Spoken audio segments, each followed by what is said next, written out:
श्रीराम समर्थ गोपाल कृष्ण भगवान की जय।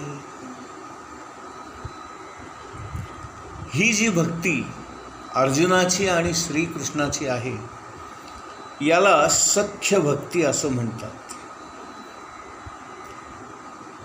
ज्ञानेश्वर महाराज याला स्फूर्ती असं म्हणतात आणि पतंजली याला प्रतिभा असं म्हणतात। इथे स्फूर्ती करोनी असा त्यांनी उल्लेख केलेला आहे। ही ज्ञानेश्वर महाराजांच्या प्रतिभेची अवस्था बुद्धीच्या पलीकडची असते। बुद्धी म्हणजे एक प्रकारची व्यवस्था किंवा ऑर्डर। कृष्णमूर्ती या बुद्धीवर फारच मोठा जोर देत असत।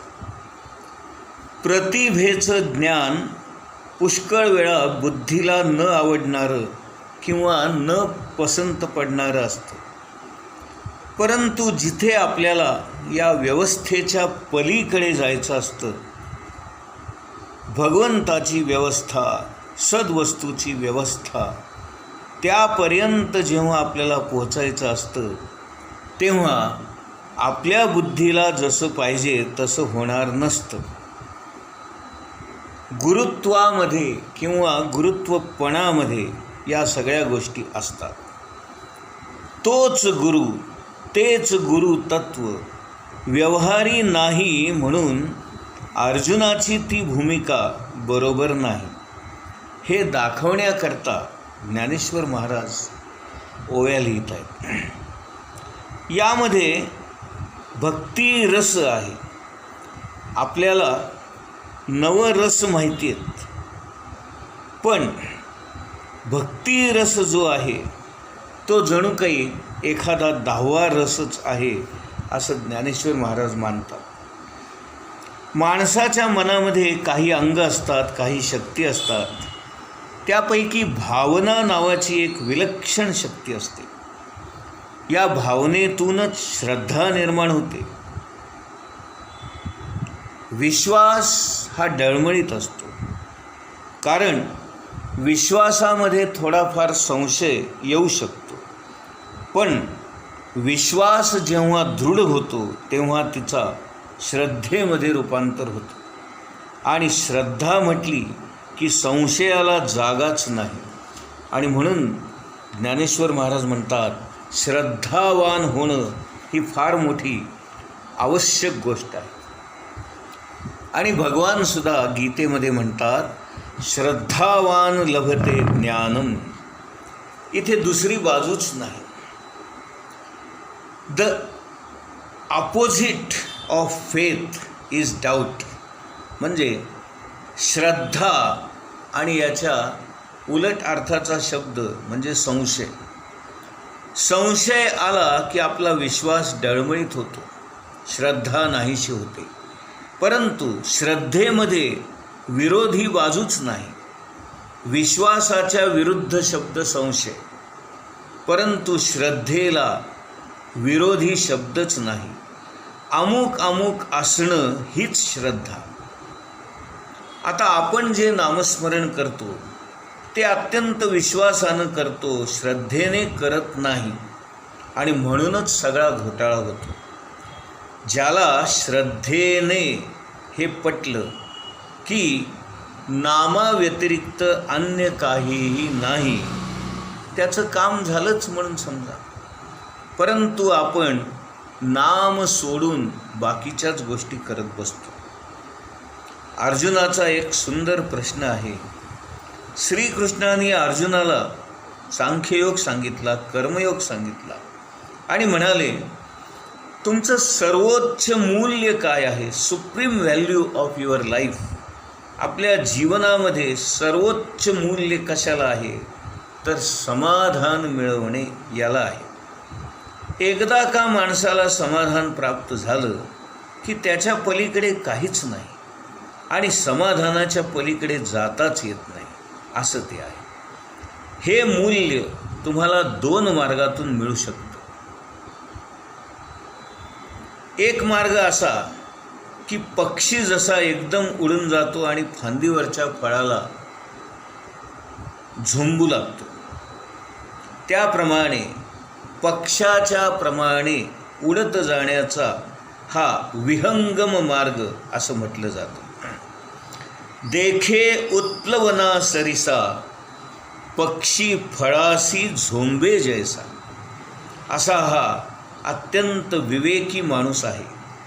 त्याचा नित्य आणि अनित्य विवेक जागृत आहे. त्याचा खरा विवेक एकदा का जागृत झाला की तो जगातल्या सगळ्या अनित्य गोष्टी सोडूनच देतो. जे माझ्या हिताचं नाही, जे मला उपयोगी नाही असं म्हटल्याबरोबर तो सगळ्याच गोष्टी सोडून देईल.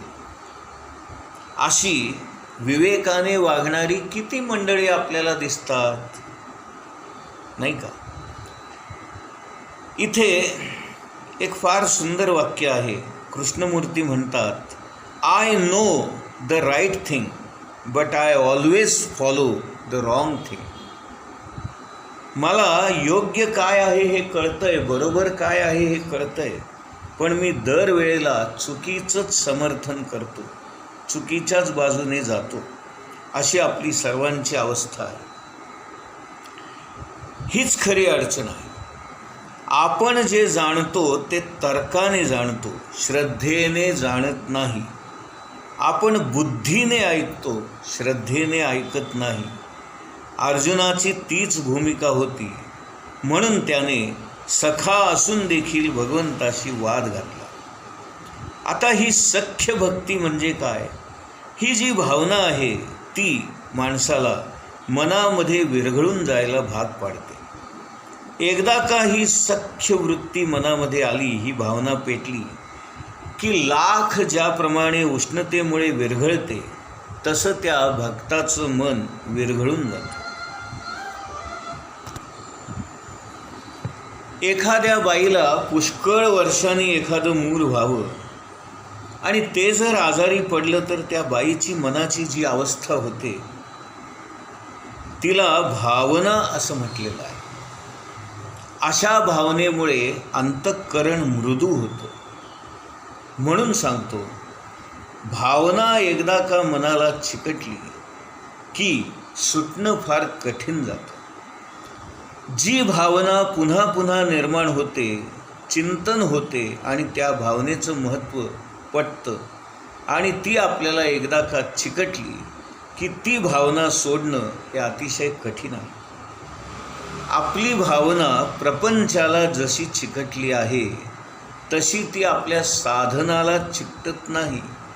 याला काय करावं बरे?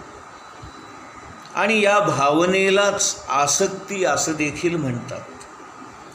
आसक्ती याचा अर्थ सर्व बाजूने चिकटणे म्हणजे आसक्ती. आणि भगवंताबद्दल आसक्ती असली की त्याला भक्ती असं म्हणतात. म्हणजे भक्त हा भगवंताशी इतका एकरूप झालेला असतो, इतका चिकटलेला असतो की तिथे द्वैताला अजिबात जागा नसते, अद्वैत होऊन जाते.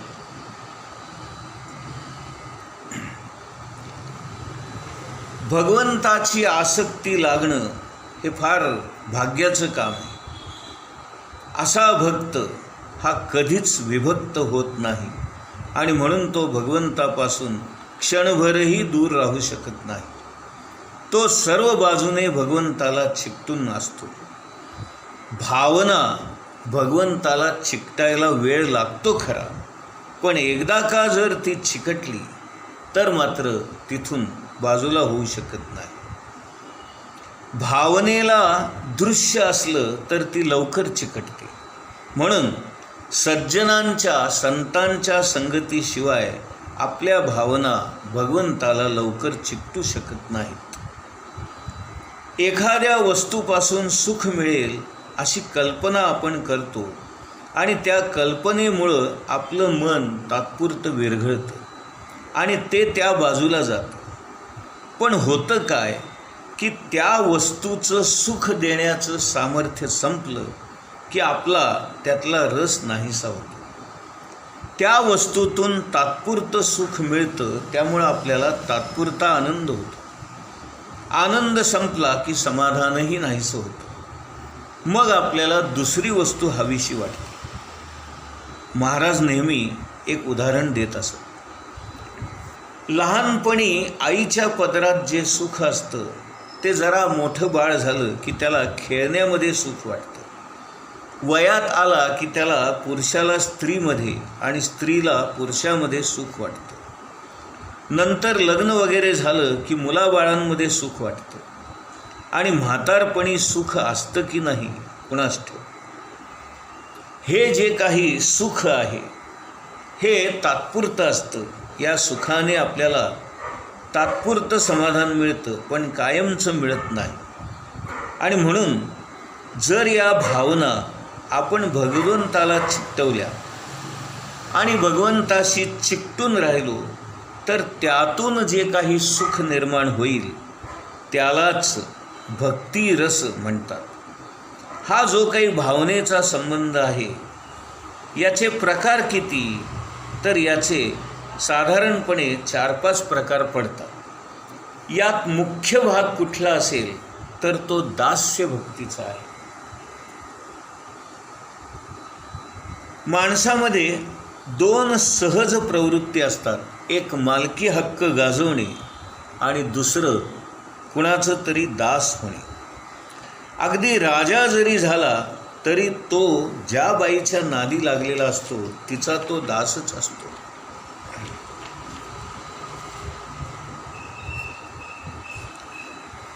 कोणीही जरी मोठा विद्वान असला किंवा मोठा प्रतिष्ठित असला तरी त्याच्या भावना जिकडे चिकटतात तिथे तो दास्यत्व पत्करतो.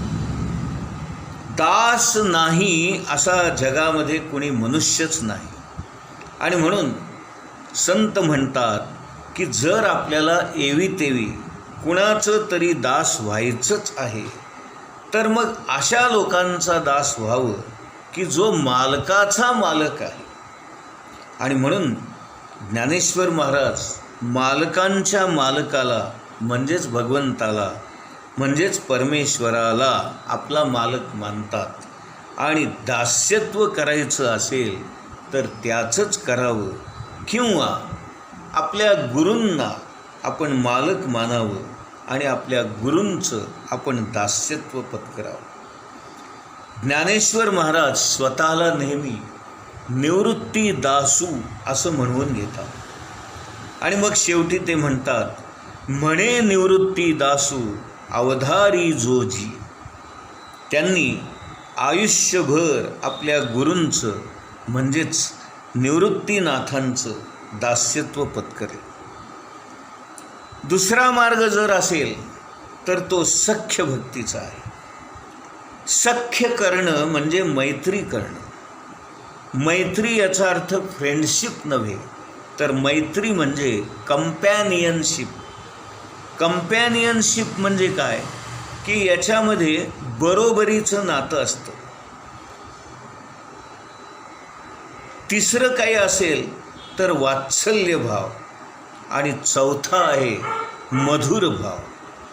पती पत्नी, प्रियकर, प्रेयसी, प्रियतमा यांच्यामध्ये मधुर भाव असतो. अर्जुनाची भूमिका ही सख्य भावाची होती. सख्या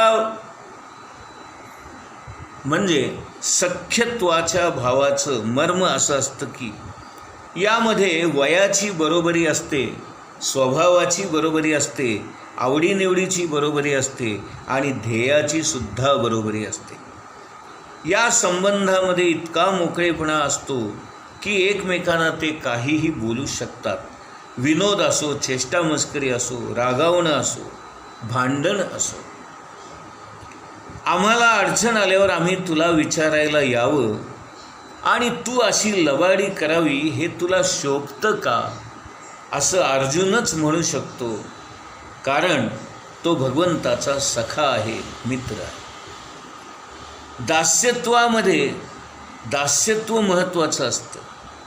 त्याचं महात्म्य कधीच विसरलं जात नाही. सखा हे जाणून असतो की हा मोठा आहे. अर्जुन हे जाणून होता की श्रीकृष्ण हा मोठा आहे, परमात्मा आहे, तो माझ्यापेक्षाही श्रेष्ठ आहे. तरीसुद्धा तो मला बरोबरीच्या नात्याने वागवतो. तरी पण अर्जुन भगवंताला असं म्हणतो की हे देवा, तुझं असं दुटप्पी बोलणं तुला शोभतं का? याला ज्ञानेश्वर महाराजांनी एक फार सुंदर दृष्टांत दिला आहे. ते म्हणतात की एकदा एक आजारी माणूस वैद्याकडे गेला आणि वैद्याने त्याला औषध दिलं आणि त्या औषधामध्ये जर त्याने विष घातलं तर ते बरोबर होईल का? अर्जुन हे बोलला खरा, पण त्याला लगेचच जाणीव झाली की आपण वेड्यासारखं बोलतो आहोत. आणि मग तो कृष्णाला म्हणाला, तुझ्या मनात काय आहे कुणास ठाऊक, तू कोणत्या हेतून बोललास हे मला काही कळत नाही. या सख्य भावामध्ये अर्जुनाला ही जाणीव होती की तो परमात्मा आहे आणि माझ्याही पेक्षा श्रेष्ठ आहे. आणि म्हणून अर्जुन त्याला म्हणतो आहे, गोपाल कृष्ण भगवान की जय.